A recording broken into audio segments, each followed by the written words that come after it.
नमस्कार शेतकरी मित्रांनो, मी रामेश्वरमध्ये परत आपण टरबूजाच्या प्लॉटवरती आलेलो आहोत। मागे एक 2-3 दिवसापूर्वी मी एक आपल्या इंस्टाग्राम चॅनलवरती एक व्हिडिओ टाकला होता। त्याच्यामध्ये मी आतापर्यंत या प्लॉटवरचं थोडंसं माहिती सांगितली होती की लागवड कुठली केलेली आहे। बियाण्याची लागवड आहे, मॅक्स ही व्हरायटी आहे BSF कंपनीची। आणि त्याच्यानंतर जे खताचा डोस झाला होता, बेसल डोस, आणि थोडंसं जे आपण कॅल्डॉन टाकलं होतं याच्याबद्दल थोडंसं बोललो होतो। परत या प्लॉटवरती कॅल्डॉन टाकून घेतलेला आहे भरड्यासोबत, गव्हाचा आणि आपल्या तांदळाचा। आणि परत टाकून घेतल्यासाठी की कुठेतरी आपल्याला कातरलेलं दिसत होतं, जे काही मोड निघालेलं असतं ते कुठेतरी कातरलेलं होतं। का तर थोडंसं पॉवर कमी होतं कॅल्डॉनचा, परत टाकून घेतलेला आहे। तर त्याच्यानंतर आता इथून पुढे जे कसं नियोजन असेल, पाण्याचं नियोजन आणि खत नियोजन किंवा कुठलं फवारणी आणि आळवणीचं नियोजन असेल। आता बी लागवड केलेली आहे, थोडंसं याला वेळ आहे। जर हेच आपण नर्सरीमधून रोप आणलं असतं, 20-22 दिवसाचं रोप असतं, त्याच्यामुळे तिथून पुढे लगेच ट्रीटमेंट चालू होतं।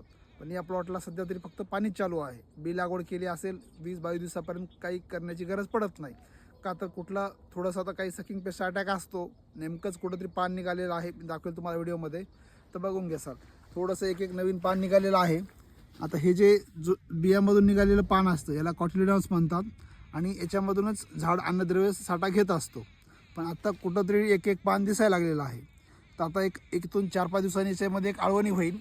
आळवणीमध्ये समजा पहिली आळवणी होईल तर एक ह्युमिक ॲसिड असेल, त्याच्यानंतर असेल 19-19 आणि एखादं बुरशीनाशक असेल, जे की आपण रोको किंवा फोलिओ गोल्ड येतं सिजंटा कंपनीचं, यापैकी कुठलं तरी एक असं बुरशीनाशक घेऊ।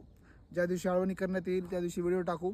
आता सध्या पाण्याचं नियोजन म्हणसाल तर 2 दिवसाला किंवा 1 दिवसाला तुमच्या जमिनीची वापसा कंडिशन पाहून, तुमची जमीन कशी आहे हे पाहून पाण्याचं नियोजन चालू द्या।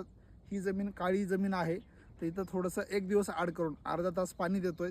उगवण क्षमता एकदम उत्तम झालेली आहे, सगळी प्लॉट एकसारखी समान उगवण क्षमता झालेली आहे।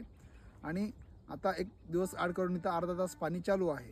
20-22 दिवसाचा जेव्हा प्लॉट होईल तिथं पहिली आळवणी जाईल आणि 25 दिवसानंतर एक पहिली फवारणी जाईल।